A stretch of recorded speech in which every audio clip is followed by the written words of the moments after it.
കോൺഗ്രസ് വിജയം നേടിയ കർണാടകയിൽ മുഖ്യമന്ത്രി ആരാകുമെന്ന കാര്യത്തിൽ ചർച്ചകൾ സജീവം. സിദ്ധരാമയ്യയെ അനുകൂലിക്കുന്ന എംഎൽഎമാർ യോഗം ചേർന്നു. ഡി.കെ. ശിവകുമാറിനെ മുഖ്യമന്ത്രിയാക്കണമെന്ന ആവശ്യവും ശക്തമാണ്. ഇരു നേതാക്കളുടെയും വസതിക്ക് മുന്നിൽ അടുത്ത മുഖ്യമന്ത്രി എന്ന പോസ്റ്ററുകൾ പ്രത്യക്ഷപ്പെട്ടു. മുഖ്യമന്ത്രിയെ തീരുമാനിക്കാൻ സുശീൽ കുമാർ ഷിൻഡെ ഉൾപ്പെടെ 3 പേരെ നിരീക്ഷകരായി AICC നിയോഗിച്ചിട്ടുണ്ട്. അതേസമയം സിദ്ധരാമയ്യയുമായി ഭിന്നത ഉണ്ടെന്ന് ചിലർ പ്രചരിപ്പിക്കുന്നതായും എന്നാൽ ഒരു ഭിന്നതയുമില്ലെന്നും ഡി.കെ. ശിവകുമാർ പറഞ്ഞു. മുഖ്യമന്ത്രി ആരെന്നതിൽ അന്തിമ തീരുമാനം ഹൈക്കമാൻഡ് കൈക്കൊള്ളുമെന്നും മല്ലികാർജ്ജുൻ ഖർഗെ വ്യക്തമാക്കി. നിയമസഭാ കക്ഷി യോഗത്തിലെ തീരുമാനം ഹൈക്കമാൻഡിനെ അറിയിക്കുമെന്നും അതിന്റെ അടിസ്ഥാനത്തിലാകും തീരുമാനമെന്നും ഖർഗെ ഡൽഹിയിൽ പ്രതികരിച്ചു. एमएलए की राय सुनेंगे, उनकी बात सुनेंगे, उसके बाद हाईकमांड को रिपोर्ट देंगे और हाईकमांड निर्णय लेगा और उचित निर्णय लेगा। और इसको क्योंकि सरकार को हमको ठीक ढंग से चलाना है और सर्वसम्मति से ये बाहर निकले. മനു ഭരത് ചേരുന്നുണ്ട് കർണാടകയിൽ നിന്ന്.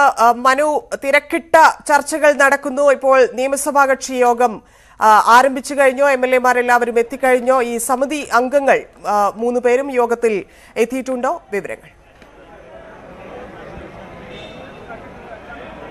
ധന്യ, എംഎൽഎമാർ ഓരോരുത്തരെ വന്നു കഴിഞ്ഞിരിക്കുന്നു. ഇപ്പോൾ അവസാനത്തെ കുറച്ച് പേർ കൂടി മാത്രമേ വരാനുള്ളൂ. അവരും എത്തുന്നു. ഗേറ്റിലേക്ക് കടക്കാനൊക്കെയുള്ള തിരക്ക് നമുക്ക് കാണാൻ കഴിയും. രാജ്യമെമ്പാടുമുള്ള മാധ്യമപ്രവർത്തകർ ഇവിടെ എത്തിയിട്ടും ഉണ്ട്. ഇന്ന് വളരെ നിർണായകമായ ഒരു യോഗം ആണ് നടക്കുന്നത്. ഇന്നത്തെ യോഗത്തിൽ ഉണ്ടാകുന്ന തീരുമാനത്തിനെ ഹൈക്കമാൻഡിനെ അറിയിക്കുകയും പിന്നീട് ഹൈക്കമാൻഡിൽ നിന്ന് അന്തിമ തീരുമാനം ഉണ്ടാകുകയും ചെയ്യും എന്നാണ് കോൺഗ്രസ് നേതാക്കൾ വ്യക്തമാക്കുന്നത്. 3 ഒബ്സർവർമാരാണ്, നിരീക്ഷകരാണ് ഇവിടെ എത്തുക. 3 പേരെ നിയോഗിച്ചിട്ടുണ്ട്. സുശീൽ കുമാർ ഷിൻഡെ, ദീപക് ബാബരിയ, അതുപോലെ ജിതേന്ദ്ര സിംഗ് എന്നീ 3 കോൺഗ്രസ് ഉന്നത നേതാക്കളെയാണ് ഇങ്ങോട്ടേക്ക് നിരീക്ഷകരായി അയച്ചിട്ടുള്ളത്. അപ്പോൾ ഈ നിരീക്ഷകർ ആയിരിക്കും ഇത് സംബന്ധിച്ച റിപ്പോർട്ട് AICCക്ക് നൽകുക. തുടർന്ന് ഹൈക്കമാൻഡ് ഇതിൽ ഒരു അന്തിമ തീരുമാനം എടുക്കുകയും ചെയ്യും. ഏതായാലും സിദ്ധരാമയ്യയാണ് കൂടുതൽ എംഎൽഎമാർ പിന്തുണയ്ക്കുന്നത് എന്ന സൂചനകളാണ് ഇപ്പോഴും നമുക്ക് ലഭിക്കുന്നത്.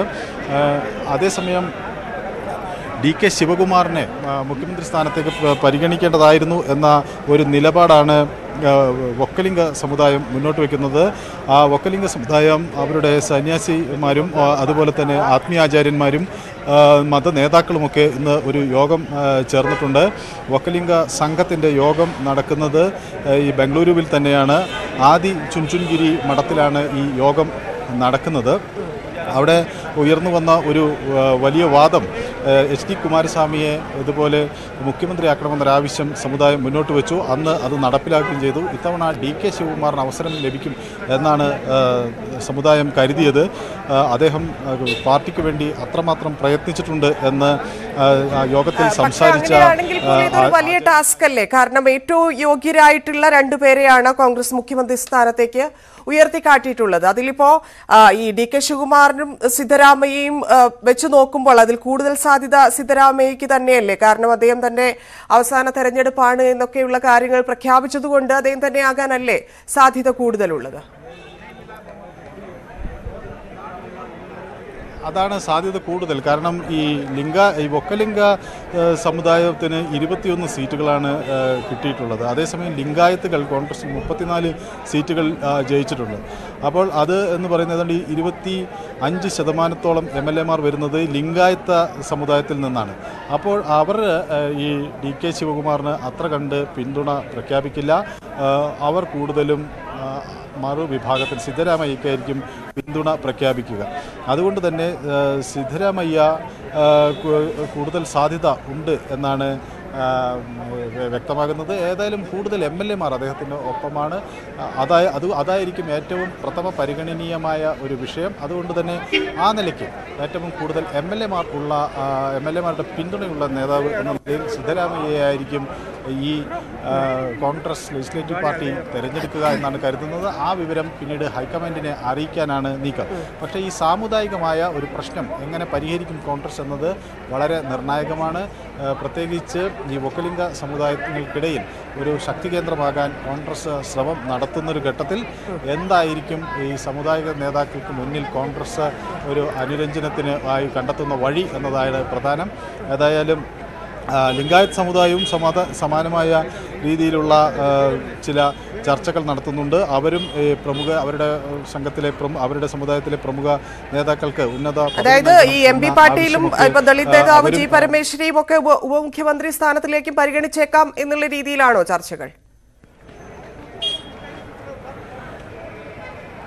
അല്ല, MP പാട്ടീലിനെ പരിഗണിക്കണം എന്നാണ് ലിംഗായത്ത് സമുദായത്തിൻ്റെ ഒരു ആവശ്യം.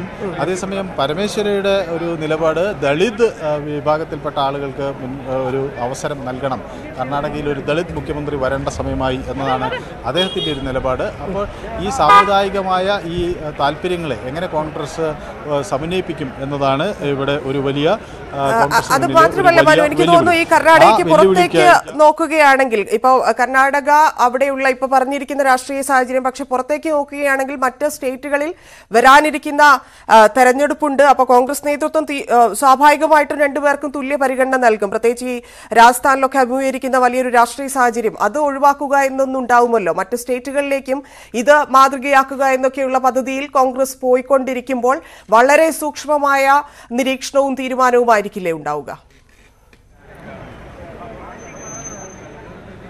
ഏതായാലും ഒരു തെരുവ് യുദ്ധത്തിലേക്ക് കോൺഗ്രസ് നീങ്ങില്ല എന്ന് ഉറപ്പാണ്. ഞാനിപ്പോൾ അല്പം മുമ്പ് PC വിഷ്ണുനാഥ്, കർണാടകയുടെ തെരഞ്ഞെടുപ്പിനൊക്കെ നിർണായക പങ്കുവഹിച്ച AICC സെക്രട്ടറി PC വിഷ്ണുനാഥുമായും ഒക്കെ സംസാരിക്കുന്ന ഘട്ടത്തിൽ അവരൊക്കെ തന്നെ വ്യക്തമാക്കിയ ഒരു കാര്യം, വളരെ തിളക്കമാർന്നൊരു വിജയത്തിൻ്റെ ശോഭ കെടുത്തുന്ന ഒരു നടപടി കോൺഗ്രസിൻ്റെ ഭാഗത്ത് നിന്ന് ഉണ്ടാകില്ല, കോൺഗ്രസ് MLA-മാരുടെയോ പ്രവർത്തകരുടെ നേതാക്കളുടെ ഭാഗത്ത് നിന്ന് ഉണ്ടാകില്ലെന്നൊരു ഉറപ്പ് അവർ വാങ്ങിച്ചിട്ടുണ്ട് എന്നതാണ്. അപ്പോൾ അങ്ങനെ വന്നാൽ താൽക്കാലികമായെങ്കിലും ഇപ്പോഴത്തെ നിലയിൽ ഹൈക്കമാൻഡിനെ അനുസരിക്കാനാകും കോൺഗ്രസിൻ്റെ സംസ്ഥാന നേതൃത്വം തയ്യാറാക്കുക. പിന്നീട് ഭാവി കാര്യങ്ങളിൽ പിന്നെ എന്തെങ്കിലും മാറ്റങ്ങൾ ഉണ്ടാകണമെങ്കിൽ അത് പിന്നീട് തീരുമാനിക്കാം എന്ന നില സ്വീകരിക്കും. ഏതായാലും മുഖ്യമന്ത്രിയായി സിദ്ധരാമയ്യ തന്നെ വരും എന്നത് നിർത്തിയാൽ മറ്റ് മന്ത്രിസഭാ രൂപീകരണവും അതിലെ അതിർത്തികളുമൊക്കെ പിന്നീടായിരിക്കും ചർച്ച ചെയ്യുക എന്നാണ് മനസ്സിലാകുന്നത്. മാത്രവുമല്ല, ഇപ്പോൾ ഉണ്ടാക്കിയിട്ടുള്ളൊരു വിജയം രാജ്യമെമ്പാടുമുള്ള കോൺഗ്രസ് പ്രവർത്തകർക്ക് വലിയ ഊർജ്ജം പകർന്നിട്ടുണ്ട്. അപ്പോൾ അത് അങ്ങനെ തന്നെ അതിൻ്റെ പ്രൗഢി നിലനിർത്തുന്നതിന് വേണ്ടിയുള്ള തീവ്ര ശ്രമവും നടക്കും. അപ്പോൾ ഈ DK ശിവകുമാറാട്ടെ ഇതുപോലെ താനൊരു പരസ്യ പ്രസ്താവനയ്ക്കുമില്ല, നേരത്തെയും പല ത്യാഗങ്ങളും വിട്ടുവീഴ്ചകളും ചെയ്തിട്ടുണ്ട്, ആ നിലപാട് താൻ ഉറച്ചു നിൽക്കുന്നു എന്ന് അദ്ദേഹം വ്യക്തമാക്കുകയും ചെയ്യുന്നുണ്ട്. പക്ഷേ ഈ സാമുദായികമായ വിഭാഗങ്ങളെ തൃപ്തിപ്പെടുത്താതെ കോൺഗ്രസിന് മുന്നോട്ട് പോകാനാവില്ല. അതിന് അവരെ എങ്ങനെ അവരുമായി ഒരു അനുരഞ്ജനത്തിലെത്തും എന്നത് ഒരു നിർണായകമായ വെല്ലുവിളിയാണ്. ഇതിപ്പം എല്ലാവരും എത്തിക്കഴിഞ്ഞോ? എപ്പോഴായിരിക്കും ഇത് ആരംഭിക്കുക? ഏതാണ്ട് ഏത് സമയത്തേക്ക് നമുക്ക് ഇതിലൊരു അന്തിമ തീരുമാനം അറിയാൻ സാധിക്കും? 5:30 MLA-മാരോട് എത്താൻ ആവശ്യപ്പെട്ട് നേരെ 6:30 യോഗം തുടങ്ങും എന്നാണ് ഇവിടെ നിന്ന് നമുക്ക് ലഭിക്കുന്ന ഒരു വിവരം. 6:30 യോഗം നടന്നു കഴിഞ്ഞാലും ഇവിടെ നിന്നൊരു പ്രഖ്യാപനം നടത്തേണ്ട എന്നൊരു നിർദ്ദേശമാണ് പ്രധാനമായി ഉള്ളത്. അതുകൊണ്ട് തന്നെ സ്വാഭാവികമായും അങ്ങനെ ഒരു പ്രഖ്യാപനം ഉണ്ടാകില്ല. കോൺഗ്രസിൻ്റെ രീതിയും അതാണ്. MLA-മാരുടെ യോഗത്തിൻ്റെ നടപടി അല്ലെങ്കിൽ അതിൻ്റെ റിപ്പോർട്ട് നിരീക്ഷകർ ഹൈക്കമാൻഡിനെ അറിയിക്കുന്നു. പിന്നീട് അവിടെ നിന്ന് ഒരു അന്തിമ തീരുമാനം ഉണ്ടാകുന്നു. അങ്ങനെ ഉള്ള ആ രീതി തന്നെ കർണാടകയിലും തുടരും എന്നതാണ്. അതിൽ ഹൈക്കമാൻഡിൻ്റെ അന്തിമമായ നിലപാട് എന്ത് എന്നതാണ് പ്രധാനപ്പെട്ടത്. MLA-മാർ അവരുടെ അഭിപ്രായം വ്യക്തമായി കഴിഞ്ഞാൽ സ്വാഭാവികമായും അതിനൊപ്പം നിൽക്കുന്ന ഒരു രീതിയായിരിക്കും ഹൈക്കമാൻഡ് സ്വീകരിക്കുക. അതിൽ നിന്ന് വ്യത്യസ്തമായ എന്തെങ്കിലും ഉണ്ടാകുമോ എന്നതാണ്. അതാണ് അതിലിപ്പോ MLA-മാരുടെ ഭാഗം ഇപ്പം രണ്ട് നേതാക്കളുടെയും MLA-മാരുണ്ടാവും. സ്വാഭാവികമായിട്ടും ഇപ്പോൾ സിദ്ധരാമയ്ക്കാണോ കൂടുതൽ DK ശിവകുമാറിനാണോ എന്നൊക്കെയുള്ള രീതിയിൽ അവിടെ ഒരു വലിയ മത്സരം തന്നെ ഉണ്ടാകാനുള്ള സാധ്യതയുണ്ട്. പക്ഷേ ഈ നിരീക്ഷകർ ഇപ്പം 3 പേരെയാണ് സമിതിയിൽ ഇതിനു വേണ്ടി നിയോഗിച്ചിട്ടുള്ളത്. അവരെന്തൊക്കെ കാര്യങ്ങളായിരിക്കും ഹൈക്കമാൻഡിനെ അറിയിക്കുക? അല്ലെങ്കിൽ ഹൈക്കമാൻഡ് ഏത് തരത്തിലാണ് ഇവർക്ക് നിർദ്ദേശങ്ങൾ നൽകിയിട്ടുള്ളത്? പ്രധാനമായും ഒരു പാർട്ടി കൂടുതൽ MLA-മാരുള്ളൊരു പാർട്ടി അതിൻ്റെ തെരഞ്ഞെടുപ്പിൽ അവരുടെ മുഖ്യമന്ത്രിയെ പ്രഖ്യാപിക്കുന്ന ഒരു കോൺഗ്രസ് രീതി, അവർ യോഗം ചേരുന്നു, അവരുടെ ലെജിസ്ലേറ്റീവ് അസംബ്ലി ലീഡറെ തിരഞ്ഞെടുക്കുന്നു. അപ്പോൾ CLP എന്ന ഈ legislative party, Congress legislative party ഇവിടെ യോഗം ചേരുന്നു, അവരുടെ നേതാവിനെ തിരഞ്ഞെടുക്കുന്നു. ആ തിരഞ്ഞെടുക്കുന്ന നേതാവാണ് സ്വാഭാവികമായും മുഖ്യമന്ത്രിയായി വരിക. അങ്ങനെ പാർട്ടി നേതാവിനെ അല്ലെങ്കിൽ CLP നേതാവിനെ തിരഞ്ഞെടുക്കാനുള്ള യോഗമാണ് ഇപ്പോൾ നടക്കുന്നത്. ആ യോഗത്തിൽ ഏറ്റവും കൂടുതൽ ഭൂരിപക്ഷം ഉള്ള ആ വ്യക്തി ആര്, സ്വാഭാവികമായും ആ നേതൃത്വം അയാളുടെ നേതൃത്വം പൊതുവെ അംഗീകരിക്കപ്പെടേണ്ടി വരും. ആ റിപ്പോർട്ടാണ് ഇത്ര ആളുകളുടെ പിന്തുണ സിദ്ധരാമയ്യക്കുണ്ട്, മറ്റ് അവകാശവാദങ്ങൾ ഉന്നയിക്കുന്നവർക്ക് എത്രമാത്രം പിന്തുണയുണ്ട് തുടങ്ങിയ കാര്യങ്ങളാണ് ഈ ഒബ്സർവർമാർ കേന്ദ്ര നേതൃത്വത്തെ അറിയിക്കേണ്ടത്. അത് അവർ 3 പേരും ഈ വിവരം അറിയിക്കുന്നതോടുകൂടി ഇത് വളരെ പ്രധാനപ്പെട്ട കോൺഗ്രസിൻ്റെ നേതാക്കളാണ് വരുന്നത്. സുശീൽ കുമാർ ഷിൻഡെ നമുക്കറിയാം, അദ്ദേഹം മഹാരാഷ്ട്രയുടെ മുൻ മുഖ്യമന്ത്രിയായിരുന്നു. ജിതേന്ദ്ര സിംഗ് AICCയുടെ ജനറൽ സെക്രട്ടറിയാണ്. ദീപക് ബാബരിയ അദ്ദേഹം ദീർഘകാലം കോൺഗ്രസിൻ്റെ നേതൃനിരയിൽ AICC ജനറൽ സെക്രട്ടറിയുടെ ചുമതല വരെ വഹിച്ചിരുന്നു. പ്രത്യേകിച്ച് കേരളത്തിന് ചുമതലയുള്ള AICC ജനറൽ സെക്രട്ടറിയുമൊക്കെയായി അദ്ദേഹം പ്രവർത്തിച്ചിരുന്നു. അങ്ങനെ അത്രയും സമുന്നതരായ നേതാക്കളെയാണ് എത്തിക്കുന്നത്.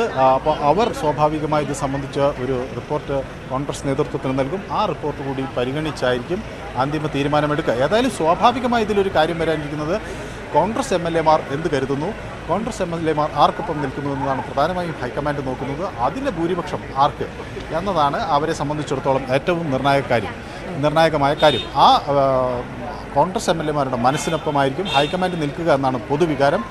അങ്ങനെ അല്ലാത്തൊരു സാഹചര്യം ഉണ്ടാകണമെങ്കിൽ അതിൻ്റേതായ വളരെ നിർണായകമായ ചില എന്തെങ്കിലും കാരണങ്ങൾ ഉണ്ടാകണം. അല്ലാത്ത ഘട്ടത്തിൽ സ്വാഭാവികമായും MLA-മാർ ആരെ തിരഞ്ഞെടുക്കുന്നു അവർക്കൊപ്പം നിൽക്കുക എന്ന നിലപാടായിരിക്കും ഹൈക്കമാൻഡ് സ്വീകരിക്കുന്നത്. ഇവിടെയും അങ്ങനെ തന്നെ ഉണ്ടാകുമെന്നാണ് ഏറെക്കുറെ നമുക്ക് വ്യക്തമാകുന്നത്. അതിനപ്പുറത്തേക്കൊരു വ്യത്യസ്ത സാഹചര്യം ഒന്നും കർണാടകയിൽ ഇല്ല എന്നാണ് കോൺഗ്രസിൻ്റെ ഒരു നിലപാട്. അതായത് ഇപ്പം ഈ രണ്ടുപേരെയും നോക്കിയപ്പോൾ ശിവകുമാറിന്റെ കാര്യം മാത്രം പറയുകയാണെങ്കിൽ എപ്പോഴും മത്സരിച്ചു തുടങ്ങിയ കാലം മുതൽ തന്നെ ഒരിക്കൽ പോലും തോൽവി അറിഞ്ഞിട്ടില്ല, ഇല്ലെങ്കിൽ ജനങ്ങൾ വേണ്ട എന്ന് വെച്ചിട്ടുള്ള ഒരു ജനപ്രതിനിധിയല്ല DK ശിവകുമാർ. അപ്പോൾ എത്രത്തോളം സപ്പോർട്ട് അയാൾക്കുണ്ടാകും, അദ്ദേഹത്തിന് ഉണ്ടാകും എന്നുള്ളത് നമുക്ക് മനസ്സിലാക്കാം. പക്ഷേ ഇതൊരു അധികാര തർക്കത്തിന് കോൺഗ്രസ് പാർട്ടി സാക്ഷ്യം വഹിക്കേണ്ട ഒരു സാഹചര്യത്തിലേക്ക്, ഇല്ലെങ്കിൽ ഇത്ര മധുരമുള്ള തെരഞ്ഞെടുപ്പ് ഫലം വന്നിട്ട് അത്തരത്തിലൊരു സാഹചര്യം കോൺഗ്രസിന്റെ ഭാഗത്തു നിന്ന് ഉണ്ടാക്കുമോ? ജനങ്ങളിലേക്ക് അങ്ങനെയൊരു മോശം രീതികൾ ഇല്ലെങ്കിൽ തീരുമാനങ്ങൾ ഒക്കെ വരും മണിക്കൂറുകളിൽ എത്താനുള്ളൊരു സാധ്യത എത്രത്തോളമാണ്? അല്ല, അതാണ് ഞാൻ നേരത്തെ പറഞ്ഞത്. കോൺഗ്രസ് നേതൃത്വം അവരുടെ MLA-മാരിൽ നിന്ന് ഒരു കാര്യമാണ് ആവശ്യപ്പെടുന്നത്. തിളക്കമാർന്നൊരു വിജയം ഉണ്ടായ ഘട്ടത്തിൽ ഇനി അതിൻ്റെ ശോഭ കെടുത്തുന്ന ഒരു നടപടിയും ഉണ്ടാവില്ല. അതുകൊണ്ട് തന്നെ ഈ യോഗത്തിൽ എന്തെങ്കിലും തരത്തിലുള്ള പരസ്യ പ്രസ്താവനകളോ വിഴുപ്പലക്കലുകളോ ഒന്നും സാധ്യത ഉണ്ടാകില്ല എന്നാണ് ഇപ്പോഴത്തെ ഒരു കണക്കുകൂട്ടൽ. ഏതായാലും അങ്ങനെയൊന്നും ഉണ്ടാകണമെന്ന ആഗ്രഹം DK ശിവകുമാർ വെച്ച് പുലർത്തുന്നുമില്ല എന്നാണ് അദ്ദേഹവും വ്യക്തമാക്കുന്നത്. ഇത് ആർക്ക് കൂടുതൽ പിന്തുണ എന്നത് കണ്ടെത്തുകയും അതിനുശേഷം ആ വിവരം ഹൈക്കമാൻഡിനെ അറിയിക്കുകയും ചെയ്യുമ്പോൾ ഹൈക്കമാൻഡ് അതിൽ ഒരു കൃത്യമായ ഇടപെടൽ നടത്തി ആ MLA-മാരുടെ തീരുമാനം ഉടനുണ്ടാകും. സിദ്ധരാമയ്യയെ അനുകൂലിക്കുന്നവർ യോഗം ചേർന്നിരുന്നു നേരത്തെ. ഇനിയിപ്പോൾ DK ശിവകുമാറിനെ മുഖ്യമന്ത്രിയാക്കണമെന്നുള്ള ആവശ്യമുണ്ട്. പോസ്റ്റർ യുദ്ധം കർണാടകയിൽ നടന്നിരുന്നു. അന്തിമ തീരുമാനം ഹൈക്കമാൻഡിന്റേതാണ് എങ്കിൽ പോലും ഇവിടെ തിരക്കിട്ട ചർച്ചകൾ കർണാടകയിൽ നടക്കുന്നു. ആരാകും മുഖ്യമന്ത്രി എന്നുള്ളതിൽ നിയമസഭാ കക്ഷി യോഗം ചേരുന്നു. ഹൈക്കമാൻഡ് നിർദ്ദേശിച്ച 3 പേരും യോഗത്തിൽ പങ്കെടുക്കുന്നു. അന്തിമ തീരുമാനം രാത്രിയോടെ തന്നെ ഇന്ന് തന്നെ ഉണ്ടാകും എന്ന് പ്രതീക്ഷിക്കാം. കർണാടകയുടെ മുഖ്യമന്ത്രിയെ ഇന്ന് തന്നെ അറിയാൻ സാധിക്കുമായിരിക്കും. മനുവാണ് വിവരങ്ങൾ നൽകിയത്. നന്ദി. DK ശിവകുമാറിന് കോൺഗ്രസ് അർഹിക്കുന്ന പരിഗണന നൽകുമെന്ന് AICC സെക്രട്ടറി PC വിഷ്ണുനാഥ് പറഞ്ഞു. മുഖ്യമന്ത്രി സ്ഥാനത്തെ ചൊല്ലി ഒരു തർക്കവുമില്ലെന്നും PC വിഷ്ണുനാഥ് വ്യക്തമാക്കി. കോൺഗ്രസ് നേതാവ് PC വിഷ്ണുനാഥ് നമുക്കൊപ്പം ചേരുന്നു. വലിയൊരു ആശങ്ക ആളുകൾക്കിടയിലുണ്ട്. ഇവർ തമ്മിൽ സിദ്ധരാമയ്യയും DK ശിവകുമാറും തമ്മിലൊരു അഭിപ്രായ വ്യത്യാസമുണ്ട് എന്നതും ഒക്കലിംഗ സമുദായം അങ്ങനെ ആവശ്യപ്പെടുന്നു DK ശിവകുമാറിനെ മുഖ്യമന്ത്രി സ്ഥാനം നൽകണമെന്നുമൊക്കെ. അതിലൊക്കെ എന്തെങ്കിലും കാര്യമുണ്ടോ? അല്ല, ഇത് കോൺഗ്രസിൻ്റെ ഒരു രീതി അനുസരിച്ച് തെരഞ്ഞെടുപ്പ് കഴിഞ്ഞാൽ കോൺഗ്രസിൻ്റെ പാർലമെൻ്ററി പാർട്ടി യോഗം ചേരും. ആ പാർലമെൻ്ററി പാർട്ടി യോഗത്തിൽ MLA-മാരുടെ അഭിപ്രായം ആരായും MLA-മാർ നൽകുന്ന അഭിപ്രായത്തിൻ്റെ അടിസ്ഥാനത്തിൽ പാർട്ടിയുടെ ദേശീയ നേതൃത്വം ഉചിതമായ തീരുമാനമെടുക്കും. ഒരു തരത്തിലുള്ള അഭിപ്രായ വ്യത്യാസം ഉണ്ടാകത്തില്ല. ഈ തെരഞ്ഞെടുപ്പ് കാലത്ത് ഉണ്ടായിരുന്ന ഐക്യവും ഒറ്റക്കെട്ടായി മുന്നോട്ട് പോയ സമീപനവും തെരഞ്ഞെടുപ്പിന് ശേഷവും കർണാടക കോൺഗ്രസിലുണ്ടാകും. ജനങ്ങൾ അത്രയും വലിയൊരു വിജയം തന്നപ്പോൾ ആ വിജയത്തിൻ്റെ എന്താണ് ഭംഗി ചോരുന്ന ഒരു കാര്യവും ഉണ്ടാവത്തില്ല. ഈ DK ശിവകുമാർ വലിയ ഒരു ശ്രമത്തിൻ്റെ ഫലമായാണ് കോൺഗ്രസിനെ കഴിഞ്ഞ പാർലമെന്റ് തെരഞ്ഞെടുപ്പിലൊക്കെ നേരിട്ട പരാധീനതകളിൽ നിന്നൊക്കെ കരകയറ്റി ശക്തമായ ഒരു പാർട്ടിയാക്കി മാറ്റിയത്. അദ്ദേഹത്തിൻ്റെ പിറന്നാളാണ് നാളെ. എന്തെങ്കിലും സമ്മാനം അദ്ദേഹത്തിന് കോൺഗ്രസ് കൊടുക്കുമെന്നല്ല? അദ്ദേഹം കരുത്തനായ KPCCയുടെ അധ്യക്ഷനാണ്. പ്രതിസന്ധി കാലത്ത് KPCCയുടെ അധ്യക്ഷനായി ചുമതല ഏറ്റെടുത്ത് പാർട്ടിയെ ഉജ്ജ്വല വിജയത്തിലേക്ക് നയിച്ച ചരിത്രത്തിൽ ഇടം നേടിയ പ്രസിഡന്റാണ്. ആ പ്രാധാന്യം അദ്ദേഹത്തിന് കോൺഗ്രസ് പാർട്ടിയിലുണ്ട്. ഇന്ത്യയിലെ തന്നെ ഏറ്റവും പ്രധാനപ്പെട്ട കോൺഗ്രസ് നേതാക്കന്മാരിൽ ഒരാളായി അദ്ദേഹം മാറിയിട്ടുണ്ട്. എന്നായിരിക്കും ആത്യന്തികമായി മുഖ്യമന്ത്രി സ്ഥാനം? ഇന്നിപ്പോൾ കോൺഗ്രസ് പാർലമെന്ററി പാർട്ടി യോഗം കഴിയട്ടെ. അതിനുശേഷം പാർട്ടിയുടെ ദേശീയ നേതൃത്വം, സംഘടനാ ചുമതലയുള്ള ജനറൽ സെക്രട്ടറി KC വേണുഗോപാൽ ഇവിടെയുണ്ട്, സുർജേവാല ഇവിടെയുണ്ട്, നിരീക്ഷകരായി എത്തുന്ന നേതാക്കന്മാരുണ്ട്. അത് കഴിഞ്ഞ് എന്തായാലും ഫൈനൽ ഡിസിഷൻ പാർട്ടി ഹൈക്കമാൻഡിൽ തന്നെ ഉണ്ടാവുകയുള്ളൂ. ഇവിടെ ആയിരിക്കില്ല, അവിടെ ആയിരിക്കും ഉണ്ടാവുക. ഏതായാലും പാർട്ടി ഹൈക്കമാൻഡിൽ നിന്നായിരിക്കും അന്തിമ തീരുമാനം ഉണ്ടാകുക എന്നാണ് PC വിശ്വനാഥ് വ്യക്തമാക്കുന്നത്. ക്യാമറാമാൻ ഹരികൃഷ്ണൊപ്പം മനു ഭരത്, ന്യൂസ് 18 ബംഗളൂരു. പ്രാദേശിക വികാരത്തിൽ ഊന്നൽ നൽകിയുള്ള നീക്കം കൂടിയാണ് കർണാടകയിൽ കോൺഗ്രസിന്റെ വിജയം യാഥാർത്ഥ്യമാക്കിയത്. സംസ്ഥാനത്തിന്റെ രാഷ്ട്രീയ ഘടകങ്ങൾക്ക് പ്രാധാന്യം നൽകാതെ ഉത്തരേന്ത്യൻ രീതി പരീക്ഷിച്ചത് BJPക്ക് കനത്ത ആഘാതമേൽപ്പിച്ചു.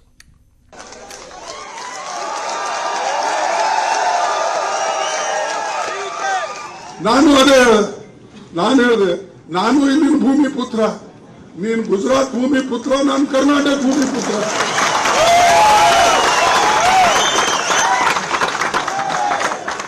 ಅದಕ್ಕಾಗಿ ನಿಮಗೇನು ಸ್ವಾಭಿಮಾನದಿಂದ ಜನ ವೋಟ್ ಕೊಟ್ಟರು. ಈಗ ನನ್ನ ಬಾರಿ ಇದೆ, ನನ್ನ ಸರದಿ ಇದೆ. ನನ್ನ ಸರದಿ ಇದ್ದಾಗ ಕರ್ನಾಟಕ ಜನ ನನಗೆ ವೋಟ್ ಕೊಡ್ತಾರೆ ಹೊರತಾಗಿ ನಿಮಗೆ ಕೊಡೋದಿಲ್ಲ ಅಂತಕ್ಕಂಥದ್ದನ್ನು ദേശീയ അധ്യക്ഷൻ മല്ലികാർജുൻ ഖർഗെയുടെ ഈ വാക്കുകൾ വ്യക്തമാക്കുന്നത് കർണാടകത്തിൽ കോൺഗ്രസ് എടുത്ത രാഷ്ട്രീയ സമീപനത്തിന്റെ നേർചിത്രമാണ്. രാജ്യത്തിന്റെ വൈജാത്യങ്ങളെ അംഗീകരിക്കാത്ത ഏകശിലാവാദം കർണാടകയിൽ വിലപ്പോകില്ല എന്ന് കോൺഗ്രസ് തിരഞ്ഞെടുപ്പിലൂടെ സ്ഥിരീകരിച്ചു. സാമുദായിക സമവാക്യങ്ങളെ പരിഗണിക്കാതെ BJP ഉയർത്തിയ ഹിന്ദുത്വ കാർഡിനെ ഫലപ്രദമായി പ്രതിരോധിക്കാൻ പാർട്ടിക്കായി. ഈ തെരഞ്ഞെടുപ്പിൽ BJP പ്രധാനമായും ഉയർത്തിക്കാണിച്ചത് നരേന്ദ്രമോദിയുടെ നേതൃത്വമാണ്. കോൺഗ്രസ് DK ശിവകുമാർ ഉൾപ്പെടെയുള്ള സംസ്ഥാന നേതൃത്വത്തെ കരുത്തുറ്റ മുഖമായി അവതരിപ്പിച്ചു. അമൂൽ നന്ദിനി വിവാദം പോലുള്ള വിഷയങ്ങൾ ഉയർത്തി പ്രാദേശിക വികാരങ്ങളെ കോൺഗ്രസ് ചേർത്തുപിടിച്ചു. തമിഴ്നാട്ടിലെ ദ്രാവിഡ രാഷ്ട്രീയവാദം പോലെ കർണാടക സ്വാഭിമാനം കോൺഗ്രസ് തെരഞ്ഞെടുപ്പ് ആയുധമാക്കി. അത് ഫലം കണ്ടു. BJP ആകട്ടെ സ്ഥാനാർത്ഥി നിർണയത്തിൽ പോലും കർണാടക നേതൃത്വത്തിന്റെ അഭിപ്രായത്തിന് പരിഗണന നൽകിയില്ല. BS യെഡ്യൂരപ്പയുടെ നിർദ്ദേശങ്ങൾ പോലും BJP ദേശീയ സംഘടനാ ജനറൽ സെക്രട്ടറി BL സന്തോഷ് വെട്ടിത്തിരുത്തി. ലിംഗായത്ത് പ്രാധാന്യം അംഗീകരിക്കുന്നില്ലെന്ന പ്രതികരണവും വിനയായി. മോദി ഫാക്ടർ പ്രധാന രാഷ്ട്രീയ ആയുധമായി BJP ഉയർത്തിക്കാണിച്ചപ്പോൾ കന്നഡിഗരുടെ വികാരം മനസ്സിലാക്കി കോൺഗ്രസ് പ്രവർത്തിച്ചു. പ്രാദേശിക സാമുദായിക താൽപ്പര്യങ്ങൾക്ക് പരിഗണന നൽകിയുള്ള കോൺഗ്രസിന്റെ നീക്കം അവർക്ക് ഈ തെരഞ്ഞെടുപ്പിൽ മേൽക്കൈ നൽകി. ക്യാമറമാൻ ഹരികൃഷ്ണൊപ്പം മനു ഭരത്, ന്യൂസ് 18 ബംഗളൂരു. ഇടവേളയ്ക്ക് ശേഷം വാർത്തകൾ തുടരും. കൊച്ചിയിൽ പരിധിയിൽ കൂടുതൽ ആളുകളെ കയറ്റിയ 2 ഉല്ലാസ ബോട്ടുകൾ പിടിച്ചെടുത്തു. 2 ബോട്ട് ജീവനക്കാരെയും പിടികൂടി. മറൈൻ ഡ്രൈവിൽ പ്രവർത്തിച്ചിരുന്ന സെന്റ് മേരീസ്, സന്ധ്യ എന്നീ ബോട്ടുകളാണ് പിടികൂടിയത്. വിവരങ്ങളുമായി നവമി ദിനേശ് ചേരുന്നു. നവമി, എന്ത് നടപടിയെടുത്തു? കൊച്ചി മറൈൻ ഡ്രൈവിൽ പോലീസ് സുരക്ഷ കഴിഞ്ഞ കുറച്ച് ദിവസങ്ങളായി പോലീസ് സുരക്ഷ ശക്തമാക്കിയിരുന്നു. ഇതിന്റെ അടിസ്ഥാനത്തിലാണ് ഇന്ന് പരിധിയിലധികം ആളുകളുമായി യാത്ര ചെയ്ത 2 ഉല്ലാസ ബോട്ടുകൾ പോലീസ് പിടിച്ചെടുത്തത്. 13 പേരെ കയറ്റാവുന്ന ബോട്ടിൽ 40 പേരെ കയറ്റിയാണ് സെന്റ് മേരീസ്, സന്ധ്യ എന്നീ ബോട്ടുകൾ യാത്ര ചെയ്തിരുന്നത്. ഇതാണ് സെൻട്രൽ പോലീസ് പിടികൂടിയത്. ബോട്ടുകളിലെ 2 സാങ്കുകളെയും കസ്റ്റഡിയിൽ എടുത്തിട്ടുണ്ട്. ഇവരുടെ അറസ്റ്റ് അടക്കമുള്ള കാര്യങ്ങൾ പോലീസ് രേഖപ്പെടുത്തി. ഇവരുടെ ലൈസൻസ് റദ്ദാക്കാനുള്ള നടപടികളിലേക്ക് പോലീസ് കടന്നിരിക്കുകയാണ്. ശക്തമായ നടപടി ഉണ്ടാകുമെന്നാണ് സിറ്റി പോലീസ് അറിയിച്ചിരിക്കുന്നത്. കഴിഞ്ഞ കുറച്ച് ദിവസങ്ങളായി നമുക്കറിയാവുന്നതുപോലെ തന്നെ താനൂരിലെ 22 പേരുടെ മരണത്തിന് ഇടയാക്കിയ ബോട്ട് അപകടത്തിന് പിന്നാലെ കേരളത്തിലുള്ള എല്ലായിടത്തും ഈ ബോട്ട് യാത്രയിൽ കർശന നിരീക്ഷണം പോലീസ് ഏർപ്പെടുത്തിയിരുന്നു. എന്നിട്ടും കർശന നിയന്ത്രണങ്ങളും സുരക്ഷ ഉള്ള കാര്യങ്ങൾ പോലീസ് നിരീക്ഷിച്ചു വരികയായിരുന്നു. ഇതിനിടയിലാണ് ഇപ്പോൾ ഇത്തരം ഒരു നിയമലംഘനം മറൈൻ ഡ്രൈവിൽ കണ്ടെത്തിയിരിക്കുന്നത്. ഫോർട്ട് കൊച്ചിയിലും മറൈൻ ഡ്രൈവിലും അടക്കം പോലീസ് നിരീക്ഷണം തുടരുകയാണ്. നന്ദി.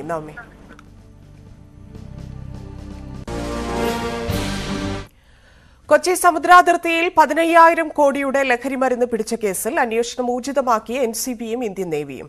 രക്ഷപ്പെട്ട 2 ബോട്ടുകൾ കണ്ടെത്താൻ ഇന്ത്യൻ മഹാസമുദ്രത്തിൽ വ്യാപക പരിശോധനകളാണ് നടക്കുന്നത്. പാകിസ്ഥാനിൽ നിന്ന് മെറ്റാഫെറ്റമൈൻ, ഹെറോയിൻ, ഹാഷിഷ് ഓയിൽ തുടങ്ങി 2800 കിലോഗ്രാമിലധികം ലഹരി പദാർത്ഥങ്ങളുമായി 5 ബോട്ടുകളാണ് കൊച്ചിയിൽ സമുദ്രാതിർത്തിയിൽ എത്തിയത്. എന്നാൽ കേന്ദ്ര ഏജൻസികൾ ബോട്ടുകൾ നിരീക്ഷിക്കുന്നതായി വിവരം ലഭിച്ചതിനെ തുടർന്ന് ലഹരി നിറച്ച 2 ബോട്ടുകൾ സാഹസികമായി രക്ഷപ്പെട്ടതായാണ് കണ്ടെത്തൽ. ഈ ബോട്ടുകളിൽ നിന്ന് കോടികൾ വിലമതിക്കുന്ന ലഹരി വസ്തുക്കൾ കടലിലേക്ക് വലിച്ചെറിഞ്ഞതായും സംശയമുണ്ട്. പിടിയിലായ പാക് പൗരനൊപ്പമുണ്ടായിരുന്ന ലഹരികടത്ത് സംഘത്തിൽ ഉൾപ്പെട്ട മറ്റുള്ളവർ ഈ ബോട്ടുകളിൽ രക്ഷപ്പെട്ടതായും എൻസിബി വൃത്തങ്ങൾ പറയുന്നു. കേരള തീരത്തുകൂടി ശ്രീലങ്ക ലക്ഷ്യമാക്കിയാണ് ബോട്ടുകൾ നീങ്ങിയതെന്നാണ് പ്രാഥമിക ചോദ്യം ചെയ്യലിൽ പാക് പൗരൻ നർക്കോട്ടിക്സ് കൺട്രോൾ ബ്യൂറോ ഉദ്യോഗസ്ഥരോട് വ്യക്തമാക്കിയിരിക്കുന്നത്. കേന്ദ്ര ഏജൻസികൾ ഇത് പൂർണ്ണമായും വിശ്വാസത്തിലെടുത്തിട്ടില്ല. ആഴക്കടലിൽ വെച്ച് തന്നെ ചെറിയാനങ്ങളിൽ പ്രാദേശിക ലഹരി സംഘങ്ങൾക്ക് ഇത് വീതം വെച്ച് നൽകുകയായിരുന്നു സംഘത്തിന്റെ ലക്ഷ്യമെന്നും സംശയമുണ്ട്. കേരളത്തിൽ നിന്നടക്കം ഈ രാജ്യാന്തര ലഹരി സംഘടനയിൽ ഉൾപ്പെട്ടവർക്ക് സഹായം നൽകിയിട്ടുണ്ടോ എന്ന കാര്യത്തിലും അന്വേഷണം പുരോഗമിക്കുകയാണ്. ഓപ്പറേഷൻ സമുദ്രഗുപ്തയുടെ ഭാഗമായി നടന്ന രാജ്യം കണ്ട ഏറ്റവും വലിയ ലഹരിവേട്ടയിൽ ശ്രീലങ്കയുടെയും മാലദ്വീപിന്റെയും രഹസ്യാന്വേഷണ വിഭാഗങ്ങൾ കൈമാറുന്ന വിവരങ്ങൾ കൂടി ഉൾപ്പെടുത്തിയാണ് അന്വേഷണം തുടരുന്നത്. Dan Kurian, news 18, Thiruvananthapuram. കൊച്ചിയിൽ ലഹരിക്കടത്തിന് പിന്നിൽ ബന്ധമുണ്ടോ കേരളത്തിന് എന്ന് ഇപ്പോൾ പറയാനാകില്ലെന്ന് NCB deputy director general Sanjay Kumar Singh. ആദ്യമായാണ് എൻസിബി മദർഷിപ്പ് പിടികൂടുന്നത്. ഇന്ത്യയിലേക്കും മറ്റ് 2 രാജ്യങ്ങളിലേക്കും ലഹരി കടത്താനായിരുന്നു പദ്ധതി. ലഹരിക്കടത്തിന്റെ കേന്ദ്രം പാകിസ്ഥാനാണെന്നും തീവ്രവാദ സംഘങ്ങൾക്ക് ബന്ധമുണ്ടോ എന്ന് പരിശോധിച്ചു വരികയാണെന്നും സഞ്ജയ് കുമാർ സിംഗ് ന്യൂസ് 18നോട് പറഞ്ഞു. News 18 exclusive. We have not yet got any evidence that it was meant specifically for Kerala. It was, according to our information, the part of the consignment could have come to India and India, Sri Lanka and Maldives. Our investigation is underway, so we would try to find out where exactly in India this drug could have moved. Information suggests that it was meant for all these 3 countries. As I said, the drug load was huge, so it was not meant for only one country. We are trying to find out in our investigation who was supposed to actually receive. As I said, mother's boat was stationary for some time before we could hit it. We have so far not got any evidence of any mother boat approaching them. They were the mother boat was waiting for the orders from the syndicate in Pakistan about the smaller boats which could have reached them.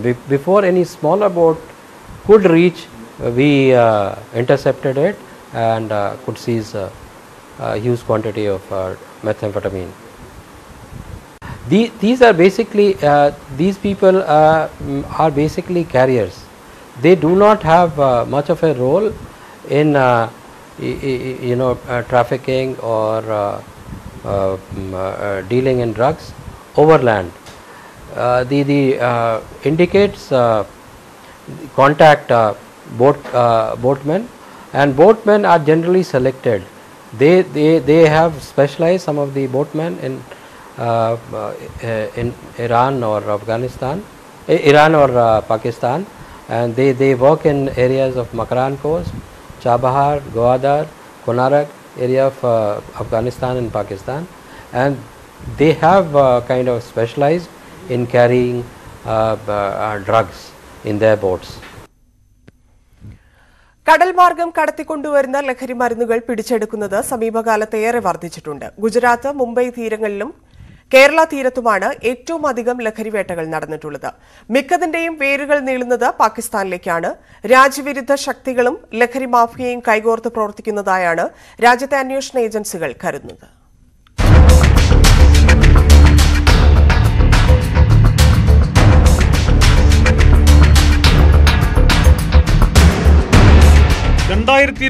March 25 300 kilo ഹെറോയിനുമായി പോവുകയായിരുന്ന ടെവിഹൻസി എന്ന Sri Lankan boat Kerala തീരത്തിനടുത്ത് തീരസംരക്ഷണ സേന പിടികൂടിയിരുന്നു. പ്രതികളിൽ നിന്ന് 5 AK-47 തോക്കുകൾ, 1000 തിരകൾ എന്നിവയും കണ്ടെത്തി. ആയുധങ്ങളുമായി വിദേശ പൗരന്മാർ പിടിയിലായതിനാൽ കേസ് പിന്നീട് NIA ഏറ്റെടുത്തു. 2022 ഫെബ്രുവരിയിൽ ഗുജറാത്ത് തീരത്ത് നാർക്കോട്ടിക് കൺട്രോൾ ബ്യൂറോയും നേവിയും നടത്തിയ സംയുക്ത റെയ്ഡിൽ 760 കിലോഗ്രാം ലഹരിമരുന്ന് പിടികൂടി. അന്താരാഷ്ട്ര വിപണിയിൽ 2000 കോടി രൂപ വില വരുന്ന ലഹരിമരുന്നുകളാണ് അന്ന് പിടിച്ചത്. 529 കിലോ ഹാഷിഷ്, 234 കിലോ ക്രിസ്റ്റൽ രൂപത്തിലുള്ള മെതാംഫെറ്റാമിൻ, ഹെറോയിൻ എന്നിവ പിടിച്ചെടുത്തു.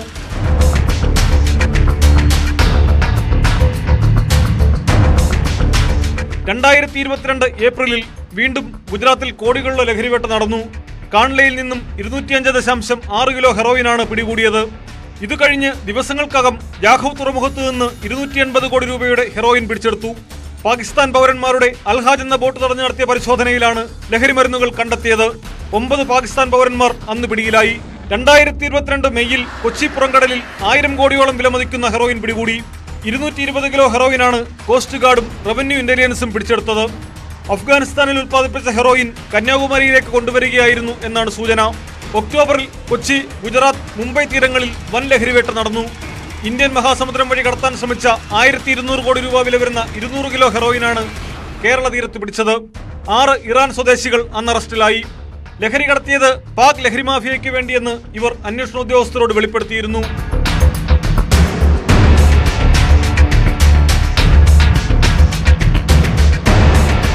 ദക്ഷിണാഫ്രിക്കയിൽ നിന്ന് വീനാപ്പിൾ ഇറക്കുമതി എന്ന വ്യാജേന കൊണ്ടുവരികയായിരുന്ന 502 കോടി രൂപ വില വരുന്ന 50 കിലോ കൊക്കൈനാണ് മുംബൈയിൽ റവന്യൂ ഇന്റലിജൻസ് പിടിച്ചത്.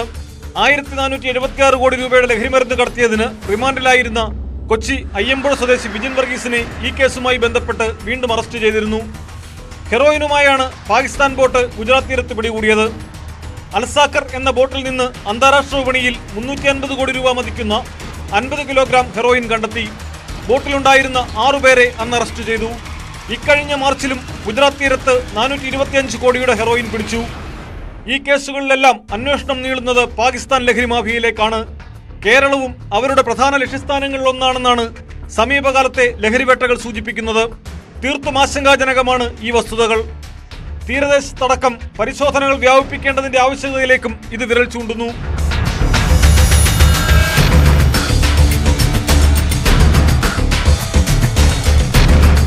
News desk, news 18. ഇടവേളയ്ക്ക് ശേഷം വാർത്തകൾ തുടരും. വാർത്തകളിലേക്ക്. ഡോക്ടർ വന്ദനാദാസ് കൊലക്കേസ് പ്രതി സന്ദീപിന് മാനസികാരോഗ്യ പ്രശ്നങ്ങളില്ല. പേരൂർക്കട മാനസികാരോഗ്യ കേന്ദ്രത്തിലെ ഡോക്ടറാണ് ജയിലിലെത്തി പരിശോധിച്ച് സ്ഥിരീകരിച്ചത്. പോലീസും ഡോക്ടർമാരും ചേർന്ന് ഉപദ്രവിക്കുന്നതായി തോന്നിയപ്പോഴാണ് ആക്രമിക്കാൻ തീരുമാനിച്ചതെന്നും ലക്ഷ്യം വെച്ചത് പുരുഷ ഡോക്ടറെയാണെന്നും സന്ദീപ് ജയിൽ സൂപ്രണ്ടിനോട് ഏറ്റുപറഞ്ഞു. കൊലപാതകത്തിന്റെ 4ാം നാളായ ശനിയാഴ്ച സന്ദീപ് സാധാരണ അവസ്ഥയിലായിരുന്നു. പരസ്പര വിരുദ്ധ സംസാരവും വിഭ്രാന്തിയുമില്ല. അതോടെ പേരൂർക്കട മാനസികാരോഗ്യ കേന്ദ്രത്തിലെ ഡോക്ടർ പൂജപ്പുര സെൻട്രൽ ജയിലിലെത്തി പരിശോധിച്ചു. മാനസികാരോഗ്യ പ്രശ്നങ്ങളോ ജയിലിൽ നിന്ന് ആശുപത്രിയിലേക്ക് മാറ്റേണ്ട സാഹചര്യമോ ഇല്ല എന്ന് സ്ഥിരീകരിച്ചു. അതിനാൽ സന്ദീപ് പ്രകടിപ്പിച്ച വിഭ്രാന്തി ലഹരിയുടെ അമിത ഉപയോഗം കൊണ്ടാവാമെന്ന നിഗമനത്തിലാണ് ജയിൽ ഉദ്യോഗസ്ഥർ. സന്ദീപ് സാധാരണ നിലയിലായതോടെ ജയിൽ സൂപ്രണ്ട് സത്യരാജിന്റെ നേതൃത്വത്തിൽ കാര്യങ്ങൾ ചോദിച്ചറിഞ്ഞു. കുറ്റബോധമോ കാര്യമായ പശ്ചാത്താപമോ ഇല്ലാതെ സന്ദീപ് കാര്യങ്ങൾ വിശദീകരിച്ചത് ഇങ്ങനെ: നാട്ടുകാരിൽ ചിലർ പിന്തുടർന്ന് ഉപദ്രവിക്കാനെത്തുന്നുവെന്ന തോന്നലായിരുന്നു തനിക്ക്. അതിനാലാണ് പോലീസിനെ വിളിച്ചത്. ആദ്യം പോലീസ് എത്തിയപ്പോൾ മൊബൈൽ സ്വിച്ച് ഓഫ് ചെയ്ത് ഒളിച്ചിരുന്നു. അവർ പോയ ശേഷം വീണ്ടും വിളിച്ചു വരുത്തി. ആശുപത്രിയിലെത്തി പരിശോധിക്കുന്നതിനിടെ അവിടെയുള്ളവരുടെ സംസാരം ഇഷ്ടപ്പെട്ടില്ല. അവരും തന്നെ ഉപദ്രവിക്കും എന്ന് തോന്നിയതോടെയാണ് കത്തിയെടുത്തത്. പുരുഷ ഡോക്ടറെ ഉപദ്രവിക്കാനായിരുന്നു ശ്രമമെന്നും വന്ദനയെ ലക്ഷ്യം വെച്ചില്ലെന്നുമാണ് ഏറ്റുപറച്ചിൽ. ഇതര സംസ്ഥാന തൊഴിലാളികളുടെ കയ്യിൽ നിന്ന് ലഹരി വസ്തുക്കൾ വാങ്ങിയെന്നും സമ്മതിച്ചു. രക്ഷപ്പെടാനുള്ള തന്ത്രങ്ങളാണോ ഈ മൊഴികളെന്ന് ജയിൽ വകുപ്പ് സംശയിക്കുന്നുണ്ട്. ന്യൂസ് 18 തിരുവനന്തപുരം. ഡോക്ടർ വന്ദനയെ അക്രമിയിൽ നിന്ന് രക്ഷിക്കാൻ കഴിയാത്തതിൽ ദുഃഖമുണ്ടെന്ന് സഹപ്രവർത്തകനായ ഡോക്ടർ. അക്രമിയെ കീഴ്പ്പെടുത്തുകയോ ഡോക്ടറെ രക്ഷപ്പെടുത്തുകയോ ചെയ്യാൻ സാധിക്കാത്തതിൽ പോലീസിനൊപ്പം കൂടെ ജോലി ചെയ്തവർക്കും പിഴവ് സംഭവിച്ചെന്നും ഡോക്ടർ അനിൽകുമാർ തുറന്നു പറയുന്നു. കൊട്ടാരക്കര താലൂക്ക് ആശുപത്രിയിൽ ഡോക്ടർ വന്ദനാദാസിനെ കൊലപ്പെടുത്തിയപ്പോൾ പോലീസ് ഓടിയൊളിക്കുകയാണ് ചെയ്തത്. സുരക്ഷാ ജീവനക്കാർ ആശുപത്രി വളപ്പിലുണ്ടായിട്ടും ഇടപെടാത്തത് ദുഃഖകരമാണെന്ന് സഹപ്രവർത്തകനായ ഡോക്ടർ അനിൽകുമാർ പറഞ്ഞു. ആരോഗ്യ പ്രവർത്തകർ ആയോധന കലകൾ പഠിച്ചവരല്ല. എന്നാൽ ആയുധ പരിശീലനം ലഭിച്ച പോലീസുകാർ സംരക്ഷണം നൽകണമായിരുന്നു. ഇവിടെ ജോലി ചെയ്ത ജീവനക്കാർക്ക് ആയോധന കല പഠിച്ചവരല്ല. അവർക്ക് ഈ ഇത്തരം ബഹളം ഉണ്ടാകുന്ന രോഗികളെ കീഴ്പ്പെടുത്താനുള്ള മാർഗം അറിയില്ല. അതിനുള്ള സംവിധാനങ്ങൾ ഇവിടെ ഇല്ല. പക്ഷെ പോലീസിന് അങ്ങനെയില്ല. അവർ ഈ പരിശീലനം കിട്ടിയവരാണ്. കള്ളനെയും കൊലപാതകളെയൊക്കെ കീഴ്പ്പെടുത്താൻ പരിശീലനം കിട്ടിയവരാണ്. അപ്പോൾ അവരാണ് ചെയ്യേണ്ടിയിരുന്നത്. പക്ഷെ അവരും പേടിച്ചു കൊടുക്കുകയാണ് ചെയ്തത്. ഡ്യൂട്ടിയിലുണ്ടായിരുന്ന ഡോക്ടർമാർ ഉൾപ്പെടെയുള്ള മറ്റു ജീവനക്കാരും സ്വന്തം കാര്യമാണ് നോക്കിയതെന്നും ഡോക്ടർ അനിൽകുമാർ കുറ്റപ്പെടുത്തി. ആശുപത്രിയിൽ സുരക്ഷാ വീഴ്ചയുണ്ടായതായി നഗരസഭാ ചെയർമാൻ പോലും സമ്മതിച്ചതായി ജനപ്രതിനിധികളും പറയുന്നു. ഇത്രയും വലിയ പ്രശ്നബാധിതമായി കാഷ്വാലിറ്റി വലിയ അപകടകരമായ സാഹചര്യത്തിൽ ആളുകളെ കൊണ്ടുവരുന്നത് മതിയായ സുരക്ഷ ഒരുക്കുന്നതിൽ ഉണ്ടായ വീഴ്ച കൂടിയാണ് ആ ഒരു ഡോക്ടറെ ജീവൻ പൊലിയുന്നതിന് കാരണമായത്. ശക്തമായ പ്രതിഷേധം ഈ കാര്യത്തിൽ രേഖപ്പെടുത്തുകയാണ്. കൊലപാതകത്തിന് പിന്നാലെ ആശുപത്രിയിൽ സുരക്ഷ ശക്തമാക്കി. പോലീസ് സേവനവും ആശുപത്രി സേവനവും വർദ്ധിപ്പിക്കണമെന്ന ആവശ്യവും ശക്തമായിരിക്കുകയാണ്. ന്യൂസ് 18 കൊട്ടാരക്കര. കൊല്ലപ്പെട്ട ഡോക്ടർ വന്ദനാദാസിന്റെ കുടുംബാംഗങ്ങളെ സന്ദർശിച്ച് സുരേഷ് ഗോപി. മുഖ്യമന്ത്രിയോട് ചിലത് പറയാൻ കുടുംബം ചുമതലപ്പെടുത്തിയെന്ന് കൂടിക്കാഴ്ചയ്ക്ക് ശേഷം സുരേഷ് ഗോപി മാധ്യമങ്ങളോട് പറഞ്ഞു. മുഖ്യമന്ത്രിയെ കാണാൻ ശ്രമിച്ച് കാര്യങ്ങൾ അറിയിക്കും. കുഞ്ഞ് നഷ്ടപ്പെടുന്ന വേദന പറഞ്ഞറിയിക്കാനാകില്ല. സാമൂഹിക ശുദ്ധീകരണം അനിവാര്യമാണെന്നും സമൂഹം ചില തിരുത്തലുകൾ വരുത്തേണ്ടിയിരിക്കുന്നുവെന്നും സുരേഷ് ഗോപി പറഞ്ഞു. വന്ദനയുടെ അമ്മ വസന്തകുമാരിയുമായി സുരേഷ് ഗോപി പ്രത്യേകം സംസാരിച്ചു. സുരേഷ് ഗോപിയോട് സംസാരിക്കണമെന്ന് വസന്തകുമാരി ആവശ്യപ്പെടുകയായിരുന്നു. മറ്റ് നേതാക്കളെ ആരെയും കാണാൻ വന്ദനയുടെ അമ്മ തയ്യാറായിരുന്നു. മുഖ്യമന്ത്രിയെ ഒന്ന് ഞാൻ കാണണം എന്നാണ് അത്യാവശ്യമായി അവർ പറയുന്നത്. അവർക്ക് ചില അങ്കലാപ്പുകളുണ്ട്. അത് അദ്ദേഹത്തോട് പറഞ്ഞിട്ടുണ്ട്. എങ്കിലും അദ്ദേഹമായിട്ടൊന്ന് സംസാരിക്കണമെന്ന് പറഞ്ഞു. ഞാൻ ശ്രമിക്കുന്നുണ്ട്. തകർന്നിരിക്കുന്നവരല്ലേ അവര്. എന്ത് പറഞ്ഞാലും നമുക്ക് കേട്ടു നിൽക്കാനേ പറ്റൂ. ഒരു കുഞ്ഞൊക്കെ നഷ്ടപ്പെടുന്നതിന്റെ വേദന എന്ന് പറയുന്നത് ഒന്ന്.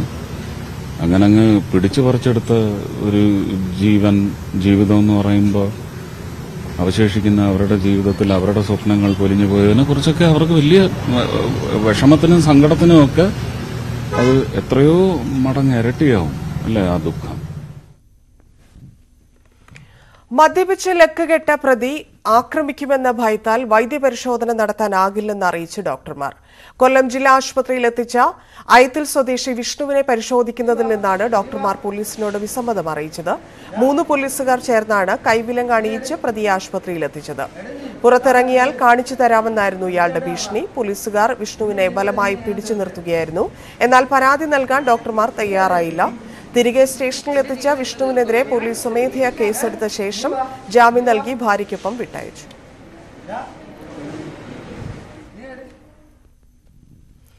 മലപ്പുറം തിരൂരങ്ങാടി താലൂക്ക് ആശുപത്രിയിൽ വൈദ്യപരിശോധനയ്ക്ക് എത്തിച്ച പ്രതി പരാക്രമണം കാണിച്ചതിന്റെ ദൃശ്യങ്ങൾ പുറത്തുവന്നു. ചേലേമ്പ്ര പുത്തൻപുരയ്ക്കൽ റഫീഖാണ് കഴിഞ്ഞ വെള്ളിയാഴ്ച തിരൂരങ്ങാടി ആശുപത്രിയിൽ ബഹളം വെച്ചത്. തോർത്തുമുണ്ടുകൊണ്ട് കൈകൾ ബന്ധിച്ചാണ് പോലീസുകാർ ഇയാളെ വൈദ്യപരിശോധനയ്ക്ക് കൊണ്ടുവന്നത്. പ്രതി പോലീസുകാരോട് ബഹളം വെക്കുന്നതും കുതറുന്നതും ദൃശ്യങ്ങളിൽ കാണാം. ചേലേമ്പ്രയിൽ ഒറ്റയ്ക്ക് താമസിക്കുന്ന വീട്ടിൽ അതിക്രമം നടത്തിയതിനാണ് തെന്നിപ്പലം പോലീസ് ഇയാളെ അറസ്റ്റ് ചെയ്തത്. പ്രതി ലഹരിക്ക് അടിമയാണെന്നാണ് നിഗമനം.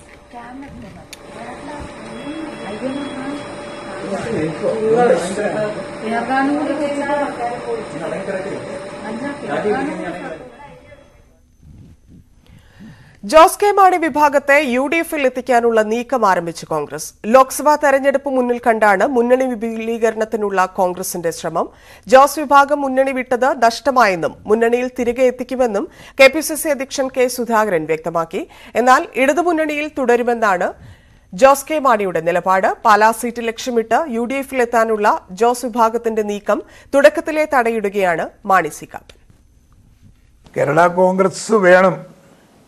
കേരള കോൺഗ്രസ് നമ്മളോടൊപ്പം നിൽക്കേണ്ട പാർട്ടിയാണ്. അതൊരു രാഷ്ട്രീയ ഒരു സാഹചര്യത്തിൽ അങ്ങനെ സംഭവിച്ചു. ഞങ്ങളവരെ തിരിച്ചു കൊണ്ടുവരാനുള്ള എല്ലാ ശ്രമവും ഞങ്ങൾ നടത്തും. ന്യൂസ് 18 എഡിറ്റർ പ്രദീപ് പിള്ളയ്ക്ക് നൽകിയ അഭിമുഖത്തിലാണ് കെ സുധാകരൻ സുപ്രധാനമായ കോൺഗ്രസ് നിലപാട് തുറന്നു പറഞ്ഞത്. എന്നാൽ കോൺഗ്രസിന്റെ തിരിച്ചറിവിനെ ജോസ് കെ മാണി സ്വാഗതം ചെയ്യുന്നു. ഇടതുമുന്നണിയിൽ തുടരുമെന്നാണ് ജോസിന്റെ മറുപടി. കേരള കോൺഗ്രസ് ഇടതുപക്ഷ ജനാധിപത്യ മുന്നണിയുടെ അവിഭാജ്യ ഘടകമാണ്. LDF-നെ ആ സർക്കാരിനെ ശക്തിപ്പെടുത്തുക, കൂടുതൽ കരുത്ത് നൽകുക, അതിനുവേണ്ടി നിരന്തരമായ പ്രവർത്തനമാണ് കേരള കോൺഗ്രസ് നടത്തുന്നത്. അതുകൊണ്ട് തന്നെ ഇപ്രകാരമുള്ള അഭിപ്രായ പ്രകടനത്തിന് കേരള രാഷ്ട്രീയത്തിൽ ഒരു പ്രസക്തിയുമില്ല. ജോസ് വിഭാഗവുമായി ഇതിനകം തന്നെ ആശയവിനിമയം നടത്തിയെന്നും സുധാകരൻ തുറന്നു പറഞ്ഞു. ഈ മുന്നണി ഉണ്ടാക്കാൻ നേതൃത്വം കൊടുത്ത നേതാവാണ് KM മാണി. മാണി സാറിന്റെ ഓർമ്മയും മാണി സാറിന്റെ ചൈതന്യവും ഈ UDF-ന് ആവശ്യമാണ് എന്ന് കരുതുന്ന ഒരാളാണ് ഞാൻ. ഞാനത് അവരുടെ നേതാക്കന്മാരോടൊക്കെ ഷെയർ ചെയ്യാറുണ്ട്. നല്ല ബന്ധമാണ് ഞാൻ എല്ലാവരുമായിട്ടും. ആ ബന്ധം ഇപ്പോഴും മെയിൻറ്റെയിൻ ചെയ്യുന്നുണ്ട്. അതുകൊണ്ട് അവർ ഞങ്ങളോടൊപ്പം നിൽക്കേണ്ടവരാണ്, UDF-ഓടൊപ്പം നിൽക്കേണ്ടവരാണ്, LDF-ൽ പോകേണ്ടവരല്ല. ഈ മുന്നണി KM മാണി സാറിൻ്റെ കോൺട്രിബ്യൂഷനാണ് എന്ന് ഓർമ്മ വേണം. ആ ഓർമ്മ വെച്ചുകൊണ്ട് KM മാണിയുടെ അനുയായികൾ ചിന്തിക്കണമെന്നതാണ് എനിക്ക് ഈ സന്ദർഭത്തിൽ പറയാനുള്ളത്. ജോസിനെ മാണി സി കാപ്പനും സ്വാഗതം ചെയ്തു. അതേസമയം പാലാ സീറ്റ് വിട്ടുകൊടുത്ത ഒരു ചർച്ചയ്ക്കും ഇല്ല എന്ന എതിർപ്പും കാപ്പൻ പ്രകടിപ്പിക്കുന്നു. ജോസ് കെ മാണിയല്ല ആര് വേണേ മുന്നിലേക്ക് വരുന്നതിനെ സ്വാഗതം ചെയ്യുന്നു. അതിന് നമുക്ക് യാതൊരു വിരോധവുമില്ല. തീർച്ചയായും മുന്നണി ശക്തിപ്പെടുന്നതിൽ പോസിറ്റീവായിട്ട് കാണുന്നു. എന്നുവെച്ചാൽ പാലാ വേണമെന്ന് പറഞ്ഞിട്ടുണ്ടെങ്കിൽ പോരണ്ട, അത് മാത്രമേ ഉള്ളൂ. കോൺഗ്രസിന്റെ ക്ഷണത്തിൽ ഫലത്തിൽ സന്തോഷിക്കുകയാണ് കേരള കോൺഗ്രസ് എം. തൽക്കാലത്തേക്ക് മുന്നണി മാറ്റം ഇല്ലെങ്കിലും ഭാവിയിൽ ഇതുണ്ടാകുമെന്ന സൂചനയാണ് പാർട്ടി നേതാക്കൾ അനൌദ്യോഗികമായി പറയുന്നത്. ഇടതുമുന്നണിയുമായി ഇതിനകം തന്നെ പല വിഷയങ്ങളിലും കേരള കോൺഗ്രസ് എമ്മിന് അതൃപ്തിയുണ്ട്. അതുകൊണ്ട് തന്നെ ഒരു മുന്നണി മാറ്റമുണ്ടായാൽ അത്ഭുതപ്പെടാനില്ല. ഇപ്പോൾ സമയമായിട്ടില്ല എന്ന് മാത്രം. G Sreejith, news 18, Kottayam. ഇടവേളയ്ക്ക് ശേഷം വാർത്തകൾ തുടരും. പി വിജയൻ IPS-ന് വീണ്ടും സ്ഥാനചലനം. Student police cadet nodal officer പദവിയിൽ നിന്ന് മാറ്റി. തിരുവനന്തപുരം DIG നിശാന്തിനിക്കാണ് പകരം നിയമനം. സംസ്ഥാന പോലീസ് മേധാവിയുടെ ശുപാർശയിലാണ് നടപടി. SPCയുടെ ദൃഢതയും വളർച്ചയും ഉറപ്പാക്കാനാണ് മാറ്റമെന്ന് ഉത്തരവിൽ പറയുന്നു. നേരത്തെ KBPS ചുമതലയിൽ നിന്ന് ATSന്റെ ചുമതലയിൽ നിന്നും പി വിജയനെ മാറ്റിയിരുന്നു. അടൂർ കോയിക്കൽ വടക്കേതിൽ അന്നമ്മ മാത്യു അന്തരിച്ചു. സംസ്കാരം നാളെ രാവിലെ 11-ന് അടൂർ തിരുഹൃദയ മലങ്കര കത്തോലിക്ക പള്ളിയിൽ നടക്കും. ന്യൂസ് 18 കേരളം കൺസൾട്ടന്റ് എഡിറ്റർ ലീൻ ബി ജസ്മസ് മരുമകനാണ്. അതിതീവ്ര ചുഴലിക്കാറ്റായി ബംഗ്ലാദേശിനും മ്യാൻമറിനും മധ്യ കരതൊട്ട മോഖയുടെ ശക്തി കുറഞ്ഞതായി റിപ്പോർട്ട്. കരതൊട്ട ശേഷം കരുത്തു കുറഞ്ഞ മോഖ തീവ്ര ചുഴലിക്കാറ്റായി മാറി. ഉച്ചയ്ക്ക് 1 മണിയോടെയാണ് ബംഗ്ലാദേശിലെ കോക്സ് ബസാറിനും മ്യാൻമറിനും ഇടയിൽ ചുഴലിക്കാറ്റ് പ്രവേശിച്ചത്. 210 കിലോമീറ്റർ തീവ്രതയിലാണ് കരതൊട്ട കാറ്റിൽ വ്യാപക നാശനഷ്ടം മ്യാൻമറിലുണ്ടായത്. ചുഴലിക്കാറ്റിനെ തുടർന്നുണ്ടായ കെടുതിയിൽ മ്യാൻമറിൽ 3 പേർ മരിച്ചു. കനത്ത മഴയാണ് തീരപ്രദേശങ്ങളിൽ അനുഭവപ്പെടുന്നത്. നിലവിൽ കാറ്റിന്റെ വേഗത 150 കിലോമീറ്ററാണ്. ഇന്ത്യയിൽ ബംഗാളിലും വടക്കു കിഴക്കൻ സംസ്ഥാനങ്ങളിലുമാണ് അതീവ ജാഗ്രത. പശ്ചിമ ബംഗാളിൽ ദേശീയ ദുരന്ത നിവാരണ സേനയടക്കം സജ്ജമാണ്. കോസ്റ്റ് ഗാർഡും വിവിധ സംസ്ഥാനങ്ങളിൽ സജ്ജമാണ്. ത്രിപുരയിലും അസമിലും അടക്കം ശക്തമായ മഴ ജാഗ്രതയുണ്ട്.